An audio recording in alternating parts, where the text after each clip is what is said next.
Good morning everyone. Government ITI Pandharpur और सांगोला में आपका स्वागत। आज यहाँ पे कंप्रेशन इग्निशन इंजन की जो फ्यूल सप्लाई सिस्टम है इसके बारे में आज हम देखेंगे। यानी डीजल इंजन में फ्यूल कहाँ से कहाँ तक जाता है इसके बारे में आज हम सीख सकते हैं। यहाँ पे फिगर दी गई है। डीजल इंजन में फ्यूल कंबशन चेंबर तक कैसे पहुँचता है इसके बारे में यहाँ पे फिगर अच्छी तरह दिखाई हुई है। पहले हम देखेंगे कि जो फ्यूल टैंक होती है यानी ट्रक, कार, जीप, इसमें फ्यूल टैंक चैसिस के नीचे की तरफ फिट की होती है यानी स्ट्रिप नट बोल्ट से और रबर का इस्तेमाल करते हुए माउंटिंग किया जाता है। और जो ट्रैक्टर होते हैं उसकी जो फ्यूल टैंक होती है यानी डीजल टैंक होती है, जो जहाँ ड्राइवर बैठता है उसके आगे डीजल टैंक फिट की होती है। यानी कंप्रेशन इग्निशन इंजन जो है यानी डीजल इंजन जो है इसमें फ्यूल टैंक अलग अलग ठिकानों पर इनका लोकेशन होता है। उसका फ्यूल सप्लाई सिस्टम के जो टाइप्स है उसी की तरह फ्यूल टैंक बिठाया जाता है। चैसिस के नीचे फ्यूल टैंक फिट की होती है, वहाँ से डीजल लिफ्ट करना पड़ता है। इसके लिए डीजल इंजन पर सिलेंडर ब्लॉक के जहाँ पे कैमशाफ्ट फिट किया होता है इंजन का, कैमशाफ्ट एसेंट्रिक जो पार्ट होता है कैमशाफ्ट में, उसके साइड में फ्यूल पंप फिट किया होता है। कई इंजनों में ये जो पंप है यानी रोटरी पंप, इसमें ही लिफ्ट पंप फिट किया होता है। अब पहले देखेंगे कि इसमें कौन सा भाग कहाँ फिट किया हुआ है और बिठाया हुआ है। पहले देखेंगे ये फ्यूल टैंक यानी डीजल, जिसमें डीजल हम डालते हैं, इसे डीजल टैंक कहते हैं। यहाँ पे ये पाइप दिए हुए, ये फिलिंग कैप है, डीजल कैप। इसमें भी ड्रेन प्लग होता है यानी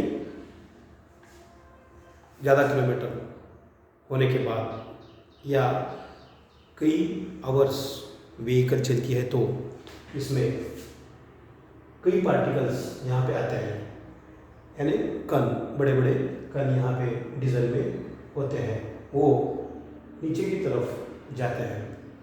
वहाँ से ड्रेन प्लग निकाल कर आप वो पार्टिकल्स निकाल सकते हैं। इसमें ये जो डीजल टैंक है इसमें वेपर स्प्रेड होती है यानी डीजल जब व्हीकल एक जगह से दूसरी जगह जाती है तब डीजल हिलता है। अंदर हिलने की वजह से वो लीकेज हो सकता है या बाहर जा सकता है। और व्हीकल जब ऊपर जाता है या नीचे की तरफ जाता है तो फ्यूल पीछे आएगा या आगे जा सकता है। ये प्रॉब्लम नहीं आने के लिए इसमें डीजल टैंक में वेपर प्लेट दी होती है। इसमें ये जो हरे रंग की पाइप दिखाई है फ्यूल पाइप अंडर सक्शन यानी ग्रीन कलर की जो पाइप है और एरो दिखाई है इसमें, वो सक्शन पाइप होती है। यहाँ पे सक्शन पाइप स्ट्रेनर होता है डीजल टैंक में।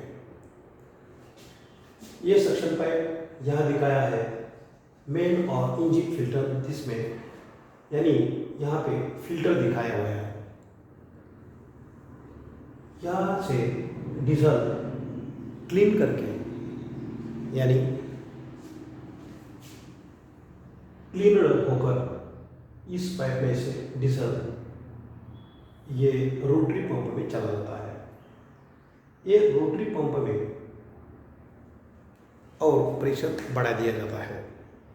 यानी कई इंजनों में अब की BS6 की जो गाड़ियां हैं या ट्रैक्टर्स है उसमें डीजल टैंक में ही फ्यूल पंप फिट किया होता है, इलेक्ट्रिकल फ्यूल पंप, डीजल गाड़ी हो या दूसरी गाड़ी हो।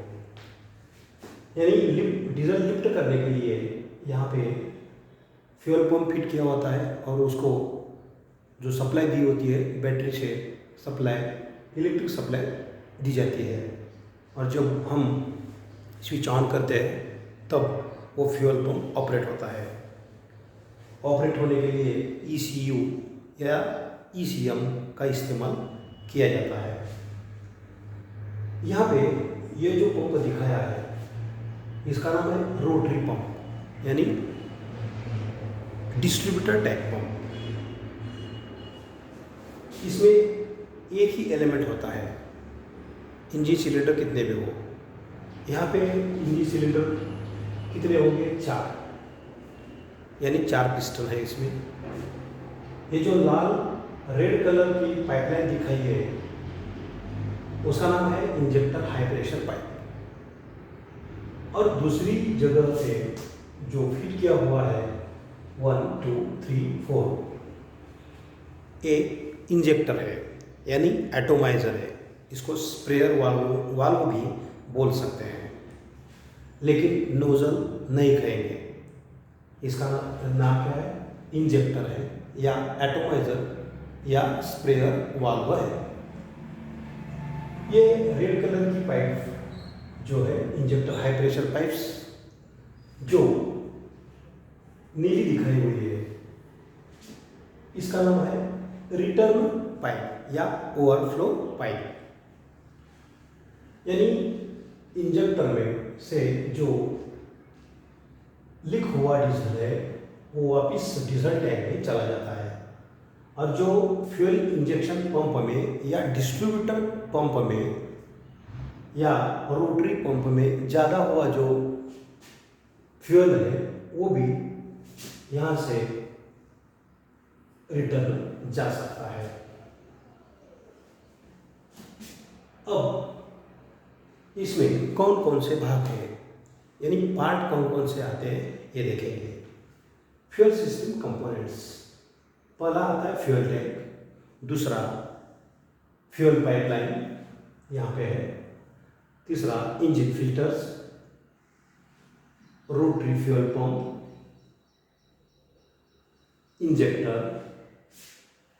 इंजेक्टर पाइप्स यानी इंजेक्टर हाई प्रेशर पाइप और लीक ऑफ पाइप। कई व्हीकल में यहाँ पे वाटर सेपरेटर भी दिया होता है।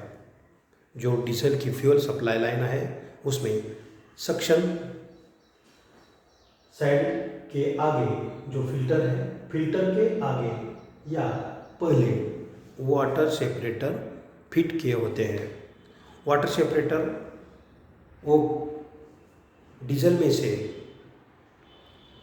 पानी निकाल कर साइड में रखता है और फिर सिर्फ डीजल आगे भेज दिया जाता है। अब इसमें इसका वर्किंग क्या क्या है। A lift pump takes fuel from the tank and keeps the injection pump full with fuel, electrical or mechanical on the engine or on the injection pump. A filter removes water and large particles of the fuel. A fuel filter removes externally small particles. Fuel under high pressure passes along injector pipes still with same length to injectors by the action of injector pump synchronism with engine cycle.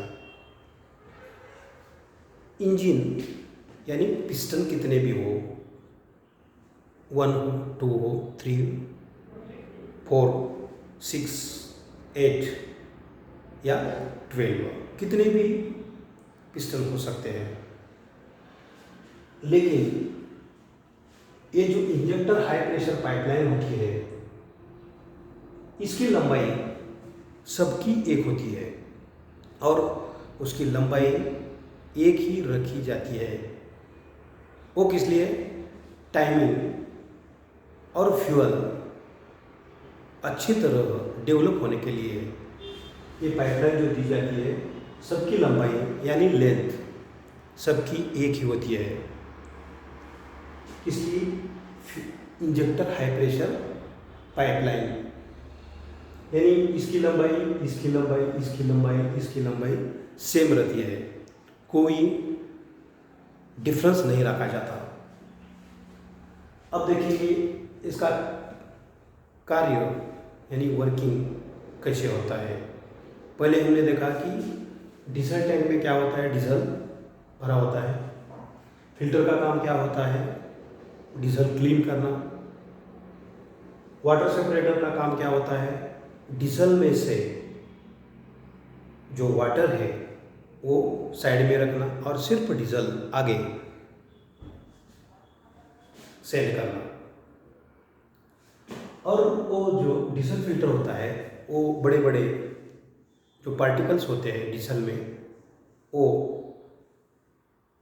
Filter में रखा जाते हैं और सिर्फ diesel clean diesel आगे भेज दिया जाता है। और वो जो हरी कलर की पाइपलाइन है इसमें से क्या होता है, डीजल आगे जाता है। सक्शन पाइप, प्रेशर पाइप और यहाँ पे डीजल टैंक में लिफ्ट पंप फिट किया होता है। वो इलेक्ट्रिक ऑपरेटेड वो पंप होता है इसमें। और मैकेनिकल पंप भी हो सकते हैं। मैकेनिकल पंप इंजन पर फिट किया हो जो है वो कैमशाफ्ट से ऑपरेट किया जाता है। और जो रोटरी पंप है या डिस्ट्रीब्यूटर पंप है वो इंजन में जो टाइमिंग गियर्स होते हैं उस टाइमिंग गियर्स से ड्राइव दी जाती है। यानी इंजन का जब टाइमिंग हम लगाते हैं उसी टाइम पे इसका भी यानी फ्यूल इंजेक्शन पंप गियर का भी इस्तेमाल करना पड़ता है, नहीं तो इंजन स्टार्ट नहीं हो सकता। एक भी टिप का फर्क हो जाए, crankshaft gear, Adler gear, crankshaft के ऊपर जो एडलर गियर होता है उसका कैमशाफ्ट गियर और fuel injection pump drive gear, ये जो गियर्स है इसमें भी एक भी टिप का फर्क हो जाए या डिफरेंस हो जाए तो इंजन अच्छी तरह स्टार्ट नहीं होता और पिकअप नहीं देता। ओके, यहाँ पे ये जो नीली कलर की पाइपलाइन है इसको रिटर्न पाइप बोलते हैं और जो लाल कलर की है इंजेक्टर हाई प्रेशर पाइप है। अब वर्किंग देखेंगे, इसका कार्य देखेंगे। ये जो पंप है डीजल जो कम प्रेशर से आया हुआ है उसका प्रेशर बढ़ाता है। कौन? ये डिस्ट्रीब्यूटर टाइप पंप क्यों और रोटरी पंप जो है वो क्या करता है कि जो कम प्रेशर से डीजल आया हुआ है उसका प्रेशर और बढ़ाता है और इंजेक्टर हाई प्रेशर पाइप से इंजेक्टर तक भेजता है। और इंजेक्टर को जब ज़्यादा प्रेशर मिलता है तो वो नोज़ल जो है उसके आगे, इंजेक्टर के आगे जो नोज़ल फिट किया होता है इसमें नोज़ल पिन होती है वो पीछे आती है और जो छोटे छोटे होल है इसमें से डीजल स्प्रे किया जाता है। कहाँ पे? जो कंबशन चेंबर है, कंबशन चेंबर में कंप्रेशन स्ट्रोक के अंतिम समय कुछ पहले यानी कंपनी में जो टाइमिंग दिया हुआ है बिफोर टीडीसी यानी इंजेक्शन टाइमिंग जो दिया हुआ है उसी टाइम पे इस इंजेक्टर से फायरिंग ऑर्डर से जो फायरिंग ऑर्डर है उसी फायरिंग ऑर्डर से एट ए टाइम सभी इंजेक्टर को डीजल नहीं भेजा जाता।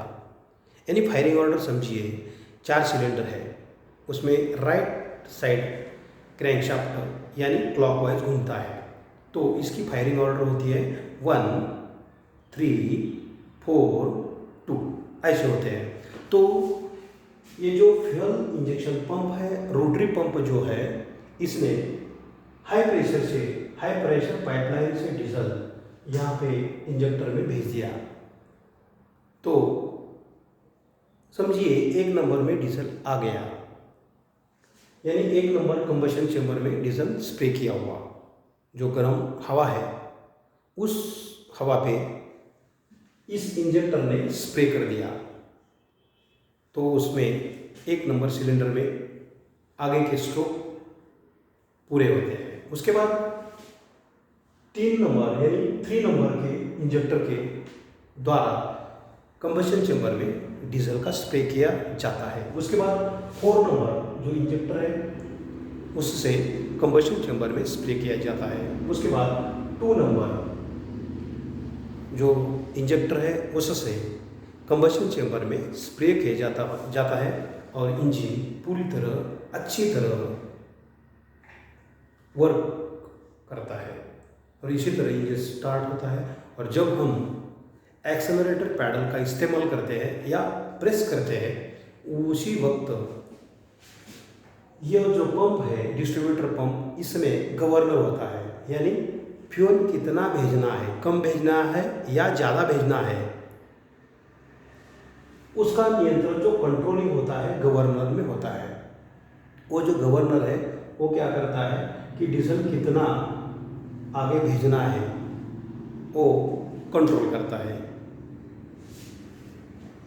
जब हम एक्सेलरेटर पैडल दबाते हैं उसी वक्त इस पंप से, ये जो पंप है रोटरी पंप है, ये पंप से ज़्यादा डीजल, ज़्यादा मात्रा में डीजल ये इंजेक्टर हाई प्रेशर पाइप से इंजेक्टर तक भेजा जाता है। यानी पहले एडलिंग में डीजल कम होता है, जब हम एक्सेलरेटर पैडल दबाते हैं वो तब ज़्यादा डीजल, वो जो पंप है रोटरी पंप ज़्यादा डीजल भेजता है। कहाँ से? इंजेक्टर हाई प्रेशर पाइप से इंजेक्टर तक डीजल ज़्यादा भेजने की वजह से अच्छी तरह वो गर्म हवा में ज़्यादा डीजल भेज देने के कारण पावर स्ट्रोक और बढ़ जाता है और इंजन का स्पीड बढ़ जाता है। और जब हम इंजन बंद करते हैं, यानी कई वहाँ व्हीकल में क्या दिया हुआ है, स्विच में ही cut off, fuel cut off की पोजीशन दी हुई है। कई इंजन में, जो पुराने इंजन है उसमें डैशबोर्ड पर नॉब दिया होता है, जब नॉब खींचेंगे तो इस पंप में जो गवर्नर है, गवर्नर क्या करता है कि इसमें से जो डीजल आगे भेज दिया जाता है वहाँ से डीजल भेजने की जगह वो डीजल कट किया जाता है, यानी बंद किया जाता है। आगे डीजल नहीं भेजने की वजह से, यानी इंजेक्टर हाई प्रेशर पाइप से डीजल नहीं भेजने की वजह से इंजेक्टर तक डीजल नहीं पहुंचता और इंजन बंद हो जाता है। इसी तरह यहाँ पे हमने अपने सीआई इंजन में फ्यूल सिस्टम का इस्तेमाल कैसे किया जाता है और इसमें कौन कौन से कंपोनेंट्स हैं और इसका वर्किंग कैसे होता है, इसके बारे में हमने पढ़ा। जय हिंद।